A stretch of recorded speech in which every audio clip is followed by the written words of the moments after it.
இறை வார்த்தை மார்க்கு நற்செய்தி அதிகாரம் 1 இறைவசனங்கள் 14 முதல் 20 முடிய. காலத்தில் யோவான் கைது செய்யப்பட்ட பின் கடவுளின் நற்செய்தியை பறைசாற்றிக் கொண்டே இயேசு கலிலேயாவிற்கு வந்தார். காலம் நிறைவேறிவிட்டது, இறையாட்சி நெருங்கி வந்துவிட்டது, மனம் மாறி நற்செய்தியை நம்புங்கள் என்று அவர் கூறினார். அவர் கலிலேயா கடலோரமாய் சென்றபோது சீமோனையும் அவர் சகோதரரான அந்திரேயாவையும் கண்டார். மீனவர்களான அவர்கள் கடலில் வலை வீசிக் கொண்டிருந்தார்கள்.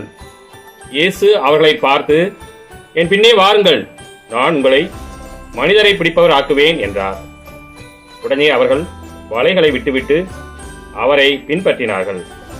பின்னர் சற்று அப்பால் சென்றபோது செபதேயுவின் மகன் யாக்கோப்பையும் அவர் சகோதரரான யோவானையும் இயேசு கண்டார். அவர்கள் படகில் வலைகளை பழுது பார்த்து கொண்டிருந்தார்கள். உடனே இயேசு அவர்களையும் அழைத்தார்.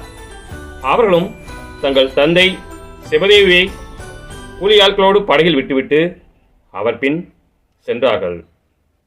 கிறிஸ்துவின் நற்செய்தி.